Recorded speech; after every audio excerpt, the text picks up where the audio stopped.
Let's talk about something. Who doesn't like a warm drink on a cold winter morning? We all do. Now imagine yourself walking into a cafe to get that drink, but you're suddenly faced with 50 different options in front of you. Latte, cappuccino, macchiato, iced or blended, hazelnut or caramel, caf or decaf. You're suddenly confused, wondering if you even need the coffee anymore because your lunchtime is over. Now, by a show of hands, tell me if you've ever been in a situation similar to this. See, this is the anxiety of choice. Today, I'm here to talk about a common struggle we all face with. The fear of making the wrong choice and the anxiety that comes with it. Now, this isn't just about coffee. It's about everyday life decisions, rather huge or mundane. For instance, have you ever scrolled Netflix for so long that you've ended up watching nothing and rather slept? Or have you ever, let's say, had a throw of money and you wanted to invest in a startup, but you were unable to decide which business direction to take? Now, there's an endless list of examples I can give you right now, but let me assure you, you're not alone. Barry Schwartz, in his book, The Paradox of Choice, explains how having too many choices can, rather than liberating us, leave us exhausted, indecisive, double-guessing at the spot. Now, we don't want that. Schwartz calls this entire scenario the tyranny of choice. Now, psychologists, with of course some scientific backing coming from their end, call this the decision fatigue. And I, being a more positive person myself, I call this freedom overload.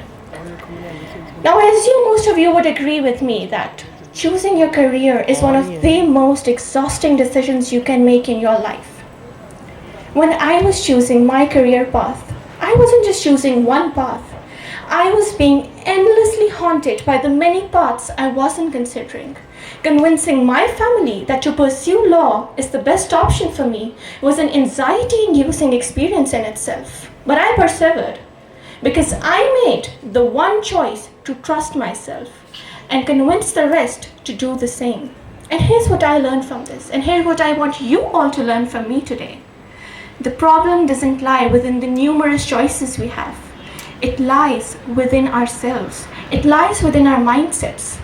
The constant pursuit of perfection and the fear of mediocrity. Now we spend so much time running, chasing the perfect choice that we often forget to make the most meaningful one.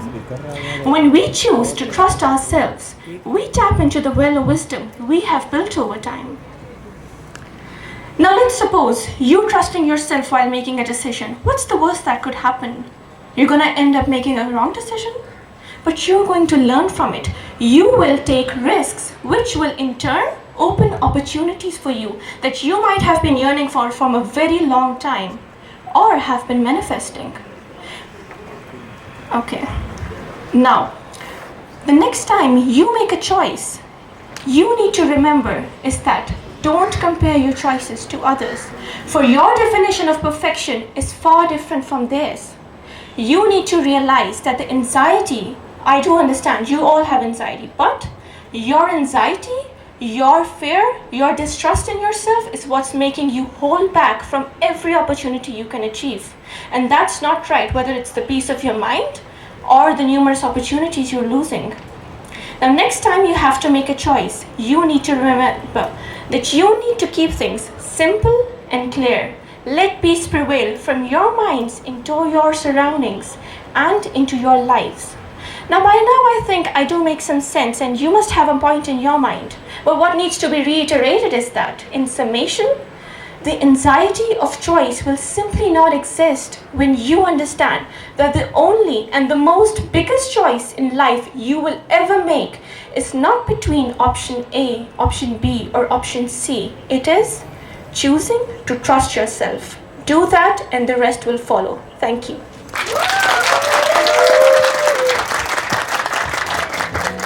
Thank you, Emaan. Now I would like to invite Ms. Safiya on stage.